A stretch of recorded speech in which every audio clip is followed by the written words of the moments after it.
ஸ்திரீயானவள் தன் கர்ப்பத்தின் பிள்ளைக்கு இறங்காமல் தன் பாலகனை மறப்பாளோ?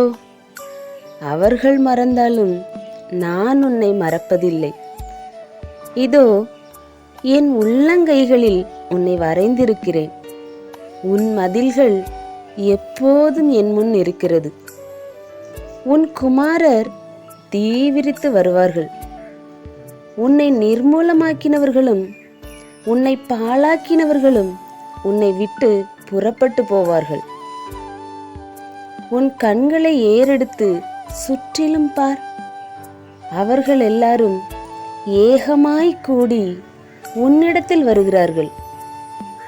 நீ அவர்கள் எல்லாரையும் ஆபரணமாக தரித்து மணமகள் அணிந்து கொள்வது போல நீ அவர்களை அணிந்து கொள்வாய் என்று என் ஜீவனை கொண்டு சொல்கிறேன் என்று கர்த்தர் உரைக்கிறார். அப்பொழுது உன் வனாந்தரங்களும் உன் பாலிடங்களும் நிர்மூலமான உன் தேசமும் இனி குடிகளின் திரளினால் உனக்கு நெருக்கமாயிருக்கும். உன்னை விழுங்கினவர்கள் தூரமாவார்கள். பிள்ளைகள் அற்றிருந்த உனக்கு உண்டாயிருக்க போகிற பிள்ளைகள் இடம் எங்களுக்கு நெருக்கமாயிருக்கிறது, நாங்கள் குடியிருக்கும்படிக்கு விலகியிரு என்று உன் காதுகள் கேட்க சொல்லுவார்கள். அப்பொழுது நீ, இவர்களை எனக்கு பிறப்பித்தவர் யார்?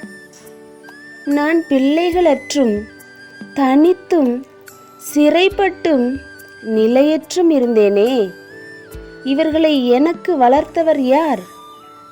இதோ நான் ஒன்றியாய் விடப்பட்டிருந்தேனே, இவர்கள் எங்கே இருந்தவர்கள் என்று உன் இருதயத்தில் சொல்லுவாய்.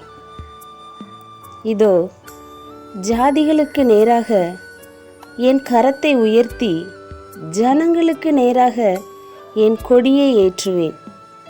அப்பொழுது உன் குமாரரை கொடுங்கைகளில் ஏந்தி கொண்டு வருவார்கள். உன் குமாரத்திகள் தோளின் மேல் எடுத்துக்கொண்டு வரப்படுவார்கள் என்று கர்த்தராகிய ஆண்டவர் சொல்லுகிறார். ராஜாக்கள் உன்னை வளர்க்கும் தந்தைகளும் அவர்களுடைய நாயகிகள் உன் கை தாய்களுமாயிருப்பார்கள். தரையிலே முகங்குப்பர விழுந்து உன்னை பணிந்து உன் கால்களின் தூளை நக்குவார்கள். நான் கர்த்தர், எனக்கு காத்திருக்கிறவர்கள் வெட்கப்படுவதில்லை என்பதை அப்பொழுது அறிந்து கொள்வாய். பராக்கிரமன் கையிலிருந்து கொள்ளை பொருளை பறிக்கக்கூடுமோ? அல்லது நீதியாய் சிறைப்பட்டு போனவர்களை விடுவிக்க கூடுமோ? என்றாலும் இதோ பராக்கிரமனால் சிறைப்படுத்தப்பட்டவர்களும் விடுவிக்கப்படுவார்கள், பலவந்தனால் கொள்ளையிடப்பட்டதும் விடுதலையாக்கப்படும். உன்னோட வழக்காடுகிறவர்களோட நான் வழக்காடி உன் பிள்ளைகளை ரட்சித்துக் கொள்ளுவேன். உன்னை ஒடுக்கினவர்களுடைய மாம்சத்தை அவர்களுக்கே தின்ன கொடுப்பேன். மதுபானத்தால் வெறி கொள்வது போல தங்களுடைய இரத்தத்தினாலே வெறி கொள்வார்கள்.